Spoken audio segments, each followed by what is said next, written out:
The following is a hockey podcast out of Vancouver and Surrey, British Columbia. It'll only consist of a lot of puck talk and even more BS, or in actual words, banter and satire. Enjoy, and as always, go Canucks go. All hail, Captain Latvia!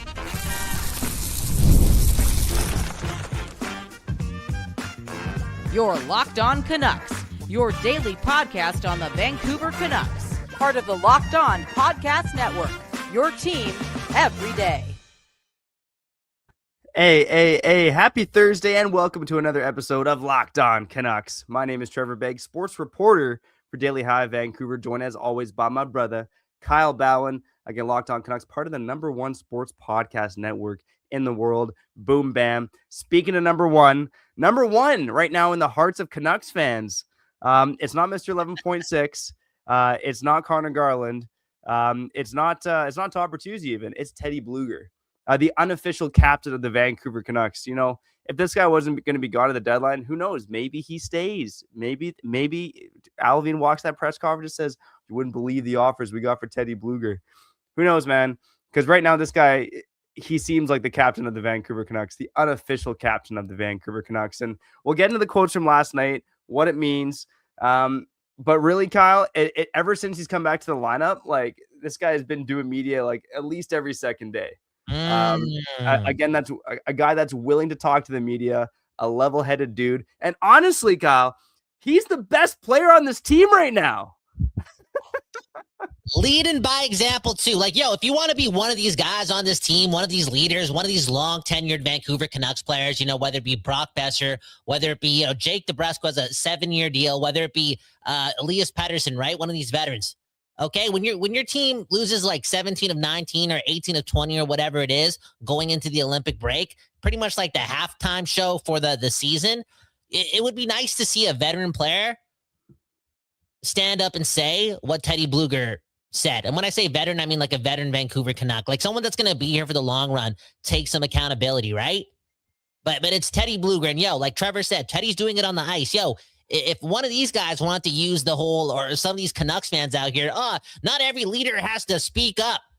Not every leader has to be the guy that talks. They lead in other ways. What other ways are you leading? You're not leading on the ice. Elias Pettersson, 0 goals in his last 11. Looked like he was the last 2 games, this guy, again, saving it. Trevor, you could say saving it for the Olympics, and it makes logical sense, but I would like to believe a player that's signed for long-term on the most expensive deal in team history would just be a better leader for Tom Melander and the other Pettersson. Okay? You know what I'm saying? So I don't have time for those answers. So yeah, if you're not leading with the press, with your connectivity to the fan base, again, we want to relate to you. If you're not willing to get behind the microphones, at least do it on the ice. You're not even doing that. Haven't done that in 3 years. A lot of these, all in all, Trevor, Teddy Blueger is doing it both on and off the ice, and it's good to see someone care or someone feel embarrassed.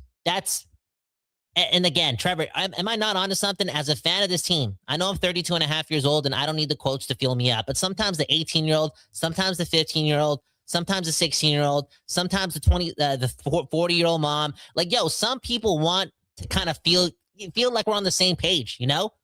Like, it's entertainment. It's a team. We're all in this together. It's a community. And for Teddy Blueger to actually be upfront about it, I'm just going to use the word cool. It's cool, man. And I applaud him for it. Yeah, no, he deserves all the praise right now. I mean, he's backing it up on the ice too. So since he returned to the lineup on January 21st, he's played 8 games. He leads the Canucks with 4 goals, and he leads the team with 7 points as well. Kyle, let me throw a couple other stats your way. All right, in that same time span over the Canucks' last 8 games, Elias Pettersson and Connor Garland have not scored a goal. Jake DeBrusk and Evander Kane have just 1 goal each. Like, no one else has scored on this team. Even Tom Melander's got a couple bingos. Philip Perona's got a couple bingos. But Kane, Pettersson, DeBrusk, Garland, no one's scoring right now. No one's doing anything on this team. And I wanted to dive a little deeper too. Not to make you depressed, because the sun's just shining on you, man. Look at your glowing skin. Dude, what a sexy guy over there. I'm not depressed. Olympic hockey's coming up. Like, I'm so excited to like have fun watching hockey again. So go ahead and say what you want, Trevor. All right. We'll talk a little Olympics too, but so over the past 8 games, as Teddy Blueger's returned to the lineup, I kind of dug into how the Canucks been performing with some of those, veteran wingers on the ice, right? With DeBrusk, Kane, and Pettersson on the ice, the Canucks have been absolutely getting shelled. They're the 3 worst forwards on the team in terms of shot attempt differential.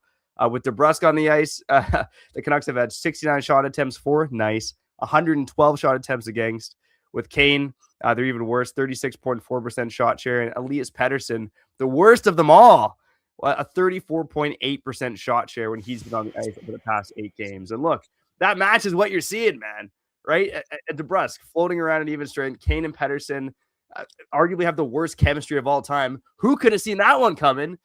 And yeah, so it makes sense that Teddy Blueger's out there making these comments, right? And maybe I should read those from those who might have missed it. But so Teddy Blueger, per Ian McIntyre after the game last night, said, quote, "We can't get deflated and just stop playing when things aren't going our way. I think we've got to find some character in our group." Goddamn rights you do. Just find probably respect for each other and some appreciation to be in the league. And man, it made me think of, and I've told this story on the podcast before, but every day or so, back in September, we had a little meet and greet with the media and Alvin and Rutherford and Adam Foote. And I spent a lot of time talking to Patrick Alvin. And one of the things he said to me that has really stood out was, we got into this conversation. He basically said, you'd be surprised how many guys are unhappy in the NHL, despite the fact that you're making millions of dollars. And he said, I always tell my players, like, go have fun, go enjoy it. You're at the top hockey level in the world. And he's got a good point there, man. I mean, it's the old mo money, mo problems thing, but man, he got a lot of unhappy millionaires in that room. It's like, damn, you're playing in the NHL. Like Blueger said, have some appreciation for it. Oh man. And like, I guess have more appreciation for it. I get what he's saying, but it's like, even before that, because I think like it's such a dire time right now, like winning fixes everything. And I can understand like frustrations allowing you not to be like not to be appreciative, but have some respect for one another. That's the one that I was most happy with when it came to like what Blueger was trying to say. And it's like, yo, a lot of these guys, they're in their own bubble. They have their own problems with the team and what's happening and whatnot. And they've kind of like, well, they definitely lost grip of the fact that they're on a team. Like, who cares if, you're not making the playoffs anymore. So what's the point of these games? Right? Like, how about a guy like Teddy Blueger has a UFA, who's a UFA, doesn't have a contract yet? It might look better if the penalty kill is better, or if like, the team's winning games, like maybe you can get a better contract. You know what I'm saying, Trevor? Like, job's not done yet for some guys in that team. And if you're not giving it your all, and these guys are, I don't know, man. And going back to respecting each other, like look at how Tom Willander's been talking to the people. Like, okay, for Tom Willander, super uber competitive guy, just got into the league, already hates losing more than anything.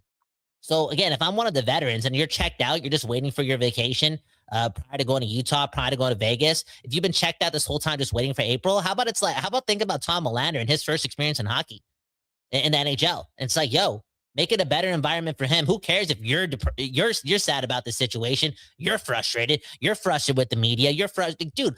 Do it for the boys in the room. But this team is the furthest thing from being a team. They don't defend each other. Look at, again, another instance yesterday. Your season is over.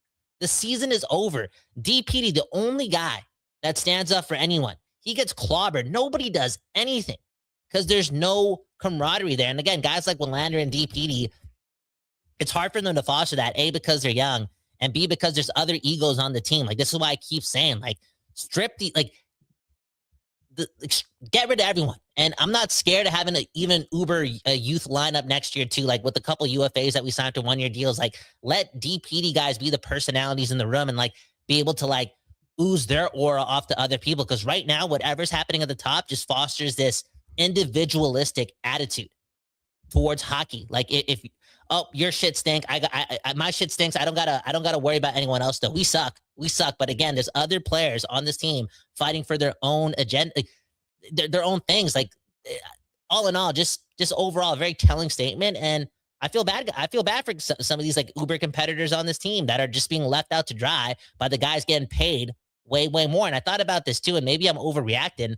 Like, yo, when Teddy Blueger signed his extension with the Canucks, maybe he could have gotten more somewhere else. Yeah, no, he could have. We talked about it at the time, right? Like he was probably in that range where he could have gotten $2.5 million. And he takes he definitely signed for a bit less to stay in Vancouver. And he takes less because he probably thought he was around some gangsters, some guys who want to win. So he's probably cheesed too because he left it off the table for what? For some quote unquote individualistic people? Yep. And Trevor, am I onto something? Like the team's lost 18 to 20 games or whatever the number is. And it's like before the Olympic break, you would think that like there'd be more communication from the top dogs to the fan base, even with like the Rutherfords of the world and the Aquilinis and then like the highest paid guys on the team. Like it seems like, I don't know, country club's not the right word. It just seems very unprofessional. Yeah. I would completely agree with you. You definitely want to hear from the owners, and maybe it's a Vancouver thing. I was in a Whitecaps presser today where, people are being asked, like, why haven't the owners spoken about this, right? So you want to hear from the owners. And look, Corona competitors aren't the most talkative guys in the world, but these are the highest paid players in the team right now. You want to hear some answers for them. But right now, Teddy Blueger is the number one spokesperson for the Vancouver Canucks. If he doesn't get traded, let us know in the comments. Should Teddy Blueger be captain of the Vancouver Canucks? Because right now, he's the leading candidate, man. The best player on the team is Teddy Blueger. Where's Bob Blueger when you need him? Shout out to the everydayers here on Locked On Canucks. Okay, on the other side, let's keep talking about Blueger. Let's talk about Canucks at the Olympics. Some questions I got on my mind about Canuck players at the Olympics, how what their storylines are, what they mean to the Canucks moving forward. We'll also get to some more notes around the NHL and your Vancouver Canucks here on Locked On Canucks. All right, before we get to back to the show, let's shout out our friends over at Indeed. If you've ever hired someone who looked good on paper but wasn't the right fit, you know how important that is. When you want the right candidate to truly match what you're looking for, trust Indeed sponsored jobs. Hiring? Guess what? Indeed is all you need. Stop struggling to get your job post seen on other sites, because Indeed sponsored jobs puts your post at the top of the page and helps you reach the right candidates faster. And if I needed to hire someone for this show, hey man, we can always use a producer. I'd go straight to Indeed and be very specific about what I need. Real experience, not just a resume buzzword. And according to Indeed data, sponsored jobs posted directly on Indeed are 90% more likely to report a hire than non-sponsored jobs. So spend more time interviewing candidates who check all the boxes like Teddy Blueger with less stress, less time, and more results using Indeed sponsored jobs. Listeners of the show get a $75 sponsored job credit to help give your job the premium placement it deserves at Indeed.com/lockedon. Just go to Indeed.com/lockedon right now and support the show by saying you heard about Indeed on this very podcast. Locked On Canucks. Hiring, do it the right way with Indeed. Oh man. We got to shout out our friends over at Doer, baby. Kyle, you got to do the Doer, man, and rock the Doer jeans. And look, man, this is no hyperbole, but Doer jeans have changed my life. I rock the Doer jeans all the time. I'm rocking the Doer shirt right now. Look how sexy I look. You know what? I'm recording this podcast in my studio/bedroom with the kid art and the Canucks media passes. It's because my wife won't let me leave the house and Doer because I look too damn good, man. And not only that, man, oh man, it's again, they got the world's most comfortable jeans. They got that Cool Max fiber that helps regulate your body temperature below the belt. No more sweaty junk when you wear the Doer. They're comfortable, they're sexy, and your junk don't sweat. Doer, they do it all. And I know you'll love Doer as much as I do. It's time to get your own pair. Check out the Doer store here in Vancouver at 1757 West 4th Avenue. Mention our promo code Locked On Canucks in store to get 15% off your first order, or shop online at doer.ca/LockedOnCanucks for 15% off. Don't wait. Go to DUER.ca/LockedOnCanucks.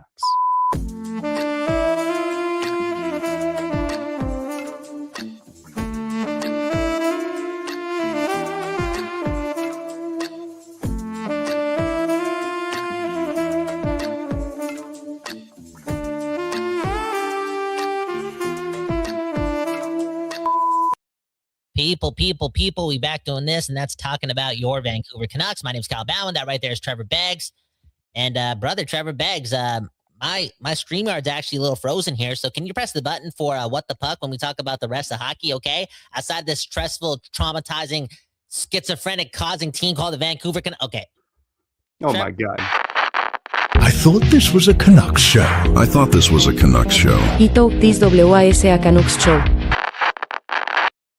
All right, let's do this, Trevor. Again, this is the part of the show, and we're going to do this a lot to end off the season here on Locked On Canucks. It's where we talk about other things happening across the hockey world. And Trevor, before we talk about like some of these Canuck Olympians, no, let's just, come on, man. Can you press the round of applause button for all the fans for like getting to the Olympic break without like, again, getting somebody to like rip their eyes out? We've made it. We've made it to the Olympic break, and now we can enjoy hockey once again, Trevor. So hit the button.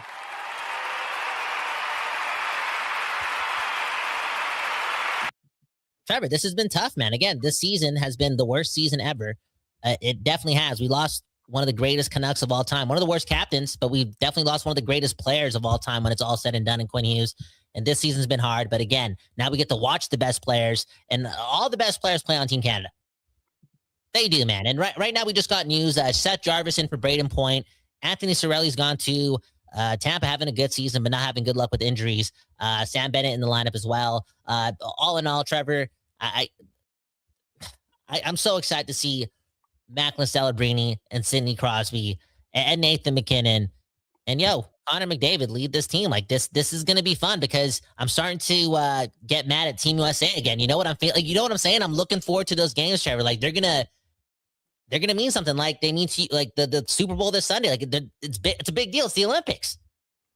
Yeah, man. It absolutely is. I'm stoked. I want to get your opinion on this, because we learned today, like you said, Braden Point out of the Olympics. Again, he was one of the 6 guys that was named to the preliminary squad, replaced by Seth Jarvis. And look, there's a lot of good options in Canada. Do you think Seth Jarvis was the right choice to fill in as an injury replacement? And look, the guy's got some swagger. He scores goals. But for me, it's hard to look past what Connor Bedard has done this season. It's hard for me to look past what Mark Scheifele has done this season as well. But just give me your take. Was Seth Jarvis the right choice to replace Braden Point? Well, he was there last year, and he's a feel good guy, bro. Like whether it's on the ice or in the room, like if he's the extra forward, he's keeping everyone loose. Like he's like an accelerator at bringing the guys together in a 2-week tournament. I'm looking at that, that choice as that being like an important trait that the other guys just don't have. And I mean, like Scheifele has the great smile, and he seems to be loved by everyone as well. But Seth Jarvis just has that like that glue, that glue to him for real. And like him and Marchand in a room, like that's a multiplier when it comes to like, again, keeping things loose. I don't know, like you're probably going to say Bedard for sure, but you'd love to see him more so than Jarvis, like 100%. Yeah, look at Bedard this season. I think his defensive game has improved. He's got more points in less games than Seth Jarvis. I think he's the more high-end player. Like I'd be absolutely taking Bedard over Seth Jarvis. And there's no shade to Seth Jarvis. And you got to remember, this is the show with the West Coast bias. But yeah, I'd be taking Bedard over Seth Jarvis. I'd probably be taking Scheifele over Seth Jarvis too, to be honest. I mean, Mark Scheifele, you feel bad for the guy. He gets shafted from the Four Nations. He gets shafted now from Team Canada, and as an injury replacement twice. There's only 3 guys in Canada who have more points than Mark Scheifele among Canadians this season, and it's Celebrini, McDavid, and Nathan McKinnon. Mark Scheifele has like 68 points in 53 games or something like that. Yeah, I mean, he's had an unreal season on a really bad team. Like you talk about someone showing up on a team that's not good. Mark Scheifele has done it. Where's that, Elias Pettersson? Mark Scheifele has done it. Well, different planets. So, Trevor, though, aren't you happy that like a guy like Scheifele doesn't get selected? Because, and now we've turned full circle with Bo Horvat. Like we totally forgot about his comment regarding, I'll tell you that for free or whatever. But like now Horvat's like an everydayer, isn't he? With the club, like you can put him on the wing. Like he could replace Braden Point. No. Yeah, and that was the other thing I was leaning towards too, is that Horvat gets named over Jarvis. Like you think Horvat's probably in the lineup now, right? That was the guy who was probably on the outside looking in. Most, I think, roster projections or line projections had him as the 13th forward. But yeah, I think now you can absolutely play him on the wing, right? You got a lot of centers in that lineup, and yeah, I'm very excited to watch Bo. I think Bo gets a lot of love here in Vancouver still, despite the, I'll tell you that for free comment. I think now it was maybe a bit earned for the Vancouver Canucks organization, and they did disrespect him for sure in that process. But yeah, I'm really looking forward to seeing Bo Horvat at the Olympics. So, you know what, man? If Connor Bedard got named, I would have been okay with Horvat sitting. Now it's like, get Horvat in the lineup. I mean, come on, man. The guy ran into a bird, still scored 2 goals, picks up an assist. He's been a monster for the New York Islanders, and I hope he can make an impact here at the Olympics. Well, monster is like, 39 points, 43 games, or whatever the number is. Like, some people look at that or 38 points, and it's like, look at Scheifele again, almost has 30 more points. Or no, he does have 30 more points, I think. Yeah, Horvat missed some time with injury too. You got to take that. He did. He only played 43 games, but Horvat's just I don't know. I'd probably take Scheifele over Horvat, to be honest. I was about to go somewhere, but I was about to go there. That's actually interesting. That's a conversation for another day. Okay. Yeah, I mean, Scheifele is not considered a great defensive player. That's part of the problem. Like you're constructing your roster. He's going to be in your bottom 6, and Scheifele has been a bit lackadaisical defensively. But I think upside is hard to ignore in a tournament like this. And that's why I would have gone Bedard, because I actually think Bedard's defensive game has really improved this season in Chicago, even though he's, on a very young team and under kind of rough circumstances. I think he's come a long ways in that department, where I don't think Scheifele's, 32 and a half years old, like you and me, Kyle, right? So it's a bit different for him. He hasn't figured it out. So I would have taken Bedard. I think Scheifele would have been my number 2 to replace Braden Point. Yeah. Well, go Canada, go. I'm super stoked. And, it's again, just like congratulations, Canucks fans, for getting this far, and just relish in this moment for real. Like, I'm watching games, and if I have nothing in the fridge, you got to snack on something. I'm grabbing a spoonful of relish, and I'm just enjoying this. Team USA though, Trevor. I think they're the second or third best team, to be honest. I think not taking a guy like Cole Caulfield and stuff, it's going to burn them. I definitely believe that.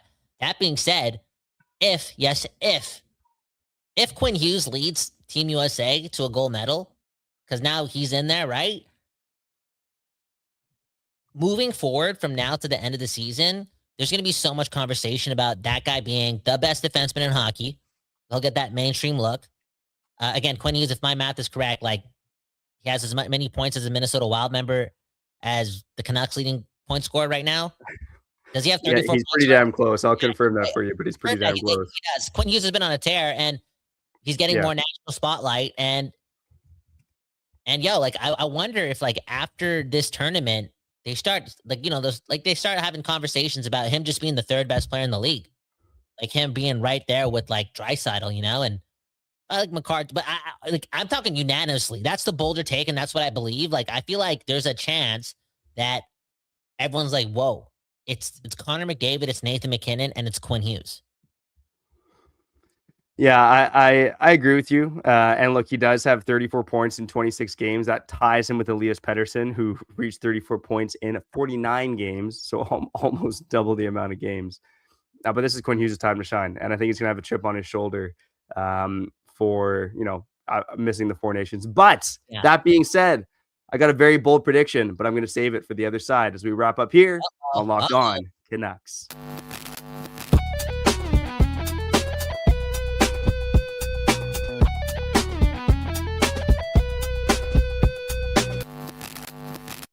People.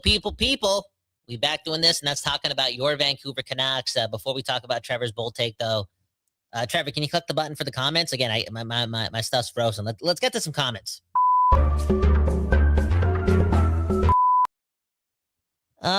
We got Smirky saying Jarvis is heavily underrated. Adam Spittin' Science is saying Caulfield getting shafted is kind of crazy. The guy's clutch as they come. And Dan Jardine saying Horvat is a much better two-way player than Mark Scheifele. And Smirky Man saying, you guys talked about any Olympic upsets yet? I'll bring this up. I think Leon Draisaitl is going to lead Germany to like the semifinal game. I think he's going in there angry. Okay. And, there's always, something spooky that happens every now and then.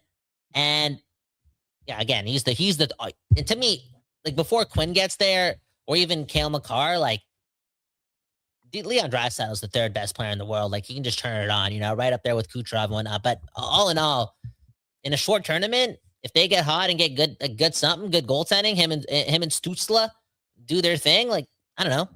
He's going in angry too. Like he's talking like the Hulk right before he gets into the Olympics. Like, I don't know. That's my bold take. Well, let's continue to pile on the US here, man, because here's my bold take for the Olympics.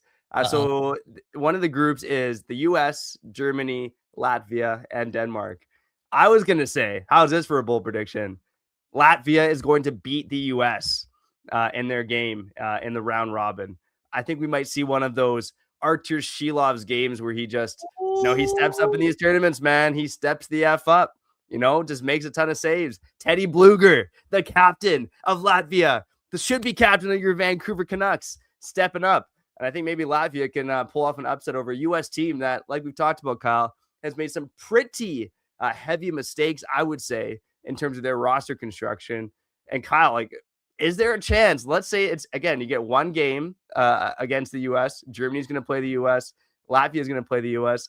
Is there a chance that Latvia and Germany can knock the U.S. out? Come on, man. Let's go. No, there's a 0% chance. There's a 0% chance. I'll be damned. Team USA is on a mission, and I'd be more. I think the team is very, very talented. I mean, guys like Jack Hughes struggling. I don't even know if he's playing. Did he get is he out for the Olympics? I know he recently got hurt again. Austin Matthews taking a step back. Yeah. I know, who did they pay? Did they take Brock Nelson over Cole Caulfield? Brock Nelson having a great season this year. All in all, though, you can say what you want about their team, but they got the injection of Quinn Hughes. That's different. That's just different. That's just different. So I think they're going to be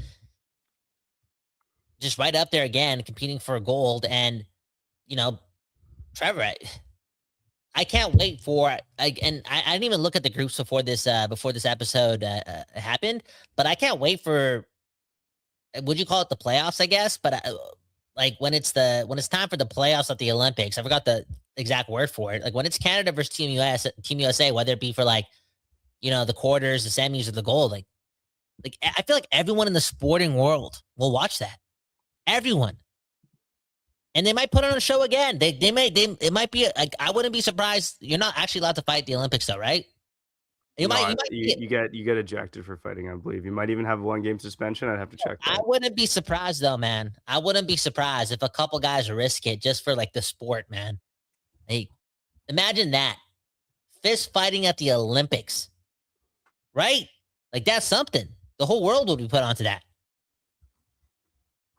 Yeah. So just to look it up, it is a game misconduct for fighting at the Olympics. The IIHF can also suspend the players for the next game, but that's up to the IIHF. It's not a hard and fast rule. There can also be tournament-long suspensions as well. Yeah, well, if it's in depending on the severity. If it's in the gold medal game or something, or not the goal, I don't know. Either or, I could see that being obviously it's happened in the past, but another monumental moment. Everyone's going to be watching, everyone's going to be expecting one of those games to turn into one of those things. And I'm not saying they got to do it for show. I'm saying they had the characters, both teams, to go that way. And I think there might be some accountability on the players, not from the outside, but from the inside, where it's yo, let's go put on a show. Let's show the world that this is the coolest sport in the world. That's another chance that could be exponentially beneficial for the league, the NHL, and players, right? You never know. Trevor. All in all, I can't wait. I'm actually getting that feeling in my stomach. And Trevor, we'll talk about it more tomorrow, the Super Bowl thing with you, because only the universe knows what you're going through right now. But I've been fiending big games. Yeah, man. No, I can't wait for the big games, man. And speaking of big things, I did want to ask you a serious question before we get out of here on Locked On Canucks.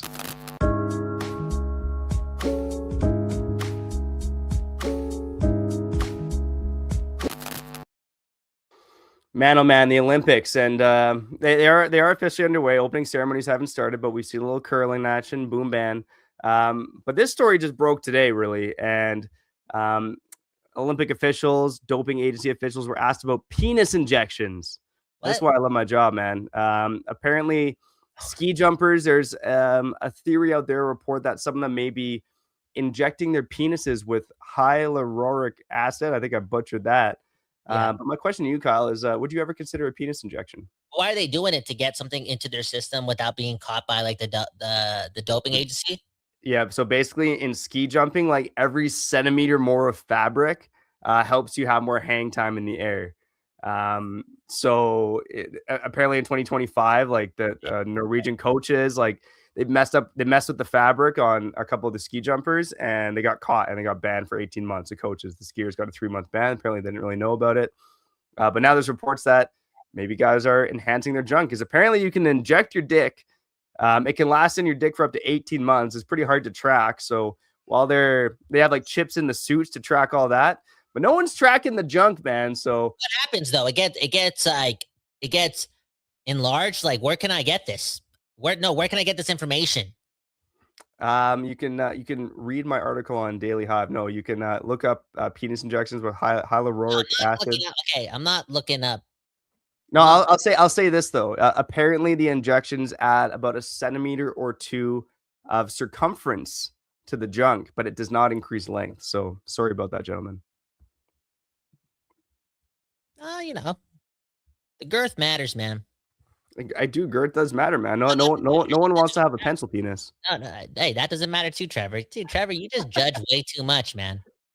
You judge. I'm speaking from experience, man. Come on. Whatever size you are, what's the quote, man? It doesn't matter how you start; it matters how you finish. Right, Trevor? That one's crazy. That doesn't matter how you start; it matters how you finish, man. That's today's episode. Okay, I go Teddy Blueger, go. Dude, I almost became Latvian again today.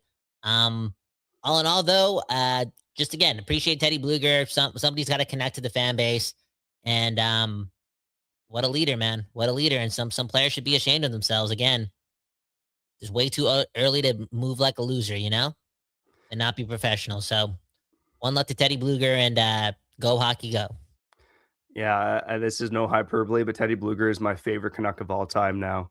And we got to end off by playing the Latvian national anthem. Thanks for listening. Thanks for watching on YouTube. If you like what we're doing, hit the like button on YouTube. Subscribe to the show on the podcast side. Go follow us. Leave a 5-star review. It helps us out a lot. Go Blueger, go. Go Artur Shilovs, go. Let's go Latvia.